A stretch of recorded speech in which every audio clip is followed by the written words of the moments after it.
Okay, let's take a look at our supercell here. Here you can actually see the three pieces of tape. We're actually just taped the two pieces of optically flat glass.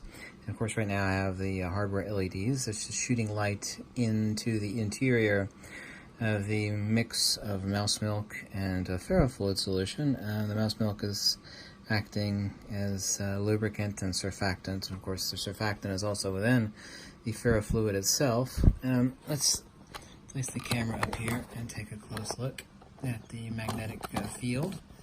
And right in here I have a 1/4 inch neodymium iron boron in 45 Gauss. And then I'm going to place it directly underneath. Actually, let's do a slightly zoomed in view. There we go. I'll place it right here. I'm trying not to hold it one place for too long. Now, let me actually zoom in so you can actually see better. Here you can actually see, now I know immediately, you see the brighter lines right around this edge of this bowl, if you will. I'm trying not to burn the supercell, so I'm moving it a little bit. The brighter lines right here, I know that this is the south pole of the magnet and this is the north, because we actually have a phase disparity at a ratio of 5 to 1, or 1.618 to 1. This is the north pole. You actually see how it's orange tinted here, and it's blue shifted here. Of course, we only have one type of light that's actually shooting in here. We have white light, but you can actually see a blue shift here. Doesn't look blue, but it is blue shifted. You can actually notice, if I zoom in a little bit better, more of a blue shift here and more of a red shift. I mean, this is more obviously red than over here. We also have clear defined, let me actually zoom out a little bit. See how try not to burn in the supercell, because this is really sensitive. You can actually see, there we go. Make sure there we go, sharpen it up a little bit. How I actually have this nice sharp line right here. Now, of course, this is our plane of inertia right here, right at the center of the dead set of the magnet. We actually have no magnetic field. This is constructive and destructive interference. Of course, we actually, everywhere we see the lines of light, if you will, we actually have clumping of the ferrofluid within their surfactant, and of course floating inside the mouse milk there. Let me actually place this on top right here, just face down. Here you can actually see the constructive and destructive lines of interference. Everywhere you see a line of light, we actually have additive constructive magnetism. Everywhere there is an absence of light is where, of course, the dielectric is. Also, too, this is the center of the magnet. Actually zoom in and focus a little bit. Focus. There we go. Focus. Focus. There we go. Right here at the center, you can actually see no light at all. People think, well, one side of the magnet is the north pole, one side of the magnet is the south pole. Well, we actually have to accurately define what is polarity and what is a force vector. Specifically, the conjugate geometry of the universe, force of motion, inertia, and acceleration, centrifugal divergence, and centripetal convergence. We actually have, respectively, the field geometry of the torus, which is the field of magnetism. It's the field of force of motion and centrifugal divergence. And we actually have the conjugate, or negative image, of that toroidal field, which is the hyperboloid, or an hourglass shape. If you actually think of an hourglass shape in your head and think of the negative image of that, the negative image of a hyperboloid is a torus, and the negative image of a torus is a hyperboloid. This is the fundamental base layer primer of the conjugate geometry of the entire universe. Okay? The yin and yang, if you will, of the entire universe. Now you can see, as I actually place this on the side, you can actually see they look like bowl-shaped depressions. A lot of people say, oh, this looks like, everybody loves to say that this looks, hold on a second, that this looks like an owl's face, and it kind of does. Or people say, yeah, if you actually look really close, especially down at an angle, you'll actually see it looks like a bowl is sinking into counter space or the ether. It doesn't matter what you say. 0-point energy. Of course, this is the plane of inertia. At the center of a magnetic field, there is no measurable magnetism. At the center of gravity, there is no gravity. But the center of an electrostatic, i.e. dielectric field, is the highest concentration of thing. Of course, that says a lot. The magnetism itself is the dielectric field in manifestation, i.e. the loss of inertia, that is defined as the release of energy, because human beings always have everything upside down and backwards. People think of energy as a release of energy, but that's actually the impotency of energy. Primary example would be, people think, well, energy would be like a nuclear explosion. No, that's the impotency of energy. True energy would be the unmanifest energy, the softball-sized lump of silvery plutonium. That is true energy. That would be a really rough analogy of counter space, or the original definition of inertia. because human beings always have everything upside down and backwards. All ancient cultures and metaphysics have said the same thing. Actually, what happens if you take a magnet that is itself shaped like the field of magnetism, i.e. a donut shape? So we have a donut shape magnet that is itself the geometry of the magnetic field. And what you have is a really, really interesting geometry. If you can actually take a look at this down at an acute angle, you would see something really fascinating. And let me move the camera out so you can actually take a look here. And the reason I'm moving this around is because this supercell is really sensitive, and I just made it. It only takes 5 minutes to remake it, but I'm kind of lazy, and I don't want to remake it unless I absolutely frigging have to. But if you actually get in at an acute angle, you can actually see it. You see these constructive and destructive lines of interference, and of course right at the center, it looks like we have a buckyball, or a little softball. This is also too, since we actually have this huge gap, physical gap, magnetic field, of course, is everywhere. The magnetic field, of course, and the dielectric field is the ether, the presumed magnetic field, so-called, quote-unquote, emitted by a magnet is not emitted by a magnet at all. Just as nothing emits light, it sets up a field perturbation.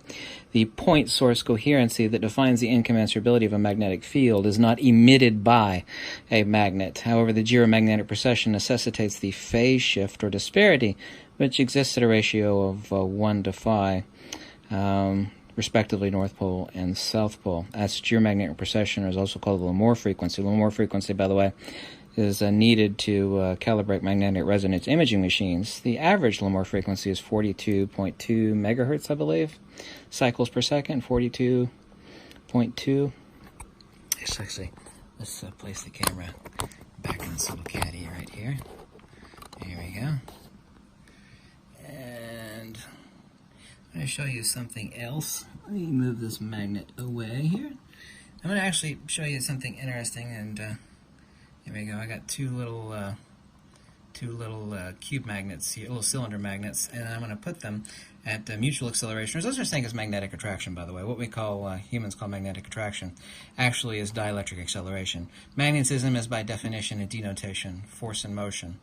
It cannot be mutual mass acceleration. The only thing that differentiates out gravity, what human beings ignorantly think gravity is, and what so-called magnetic attraction is one and the same thing, but magnetic attraction does not exist at all. But that premise has existed within human minds for thousands and thousands of years. What I'm actually going to do is you're going to see people think, well, magnets accelerate towards one another, and they actually don't. I'm going to show you underneath the supercell here what they're actually accelerating towards, and you'll see it underneath the supercell here. You'll see actually a little portal created right immediately between the two. They're actually accelerating towards because everything is pressure mediation. The secret primer of Mother Nature is not only force of motion, inertia, and acceleration, centrifugal divergence, and centripetal convergence, again, the conjugate geometry of magnetism and dielectricity, which is respectively the torus and the hyperboloid, but also the other base layer, or basement foundation of cosmic mechanics is everything is pressure mediation, you know? Very, very simple. So they're actually accelerating towards a null point in counter space, and you will see that underneath the supercell here. You're going to see, well, I've got one magnet here and one here, and there we go. You can actually see. Let me center it up correctly, because over here on the left, so I've got both hands being used right now. The hole on the far left here, or whichever way you're looking at it, bottom, left, whatever, over here, that's one pole of the magnet, and over here is the other pole of the magnet. But this hole right in the center, there's nothing there. What these magnets are accelerating towards, and I'm holding them tightly to keep them from accelerating, is the null pressure point in counter space. See, they're not accelerating towards one another. No, girlfriend. See, this hole right here wiggling the most, yeah, that's one pole of the magnet. The other pole of each magnet is out of view of the camera, and the other pole of the other magnet is over here. But that black spot in the center, there's nothing there. Well, sure there is, because the ether is everywhere, but it's also nowhere. Unmanifest ether is, of course, what we mean when we say counter space, what we mean when we say the ether, what we mean when we say zero-point energy. See, Mother Nature doesn't give a shit what stupid human beings call it. Ether, counter space, zero-point energy. She doesn't care. But what they're accelerating towards is the lowest pressure mediation between their two. They're not accelerating towards one. Sure, magnets accelerate towards one another. Everybody's witnessed that now for thousands of years. You take two magnets and they accelerate towards one another as magnetic attraction. A, that's not magnetism. B, it is dielectric or mutual mass acceleration. Specifically, it is point source acceleration, which is a distinction only in attribute between that and so-called gravity. But they're not accelerating towards one another at all. They're accelerating towards a null pressure point in counter space. Because you can see it right there. You see that black spot right in the center? Yeah, there's nothing there. But you can see it with the supercell here. Okay? You definitely can. Let me place them on top. Here, you can... See, now, I should have done this actually to begin with. You see, one magnet over here, one magnet over here. Let me get them separated out, you see? Yeah, I'm holding them to keep them apart. Where did it go towards one another? They're accelerating towards this null pressure point. You see that there? Yeah, there's nothing there. Yeah, there's nothing underneath the supercell. So, let's put the little disk magnet back underneath there again. Actually, let's place it right on the side. Now, you should be able to tell immediately whether we're looking at the south side here. Yes, you can see it's brighter right here. See the red shift? You see the blue shift there? You can actually see this bowl shape. Focus. Focus. I actually placed it this way so it appears in the video better. And let me do better focus. There we go. A little better focus. You see the plane of inertia right here? See that bright line? That's the null point right here. This is the physical magnet itself, and this is where no magnetism exists. This is where magnetism exists, and all these lines are constructive and destructive interference of the interplay between the magnetodielectric. Magnetism specifically follows the Poincare disk model of projective geometry. The only reason the universe has mass and magnitude is due to magnetism and magnetism only.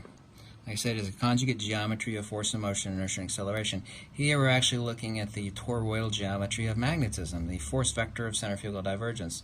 And the reason why there's no light here, yeah, that would be the quote-unquote pole of each focus. Focus. Focus. Sorry, I just don't want to focus. Actually, I'd have to zoom out a little bit more. Focus.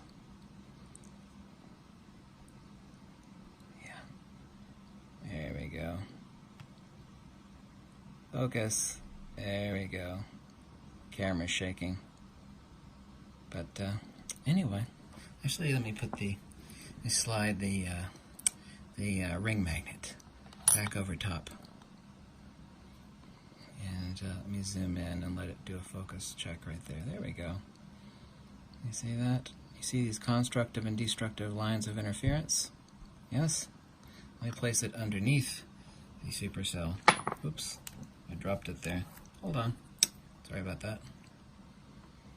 Let the image develop. It's like I'm developing a photograph.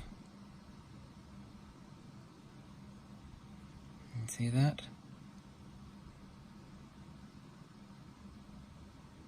That's in real time. We're actually looking, and here you can see all the constructive and destructive. You're actually looking at true holography. Magnetoholography as being painted, quote-unquote painted, not literally painted, by constructive and destructive interference between the interplay of the conjugate geometry of the universe, force and motion, inertia, and acceleration, or respectively the field geometries of the hyperboloid and the torus, which are the mirror images of one another. But magnetism is the dielectric field. That's like saying, well, magnetism is a dielectric field. That's like saying ice is the field of water, or steam is the field of water, right? It's like, what's the difference between ice and water? I mean, well, to a child, there's a huge difference. One is hard as a rock, and the other one is, soft and squishy, It's like, well, these are different things. Like, no, they're not. Ice and steam are just different temperature and pressure mediations of water, right? Well, magnetism is the dielectric field, the pressure expression mediation of the loss of the inertia as expressed. By the way, interesting, I might discover you can't see it right now. I actually got it tattooed on the inside of my wrist, which is 1 over 5 to the power of -3.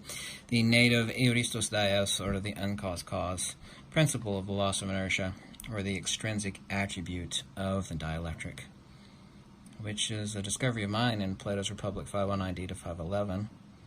But I hope you're see how the image is burned in already. See how sensitive it is? You just leave a ring magnet sitting here, and the supercell takes a dump on itself because it's so sensitive. especially to ring magnets. Yeah, supercell don't like a ring magnets too much because it will make, see this burned in image? It's not literally burned, but I call it burned in image. It's kind of essentially what it is. But anyway, I hope you liked this video. If you did, and I explained a few things, make you understand the universe a little bit better, you could always drop a donation or tell me to jump off a cliff or tell me how much I suck or how much you hate me or whatever makes you happy, whatever floats your boat. See there? Isn't this beautiful? You really can't experience a supercell until you look at it at an acute angle like this. You see that? That is effing amazing. And then when you realize that the actual layer of liquid that you're looking at in here, that you look like you're looking at 5 inches of holographic depth, is far, far, far, far, far thinner than even a human hair. Just like ungodly thin. Then you're like, oh my effing God. That's incredible. But yeah, I think I've basically destroyed the supercell now because I've already got a burned in image here. And for an encore, let's actually place, yeah, there we go. Isn't that beautiful? Put the, move it around with my little brush here, tip of the end of my brush.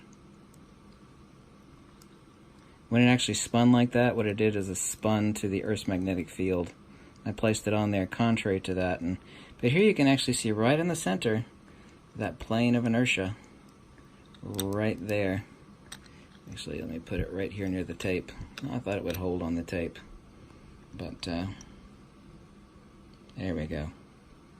See, right here, hold on a second. Plane of inertia right here, yep. Focus, focus. Isn't that beautiful? Isn't that beautiful? Anyway, thanks for watching, and check out the prior video on how to make your own supercell, and goodbye.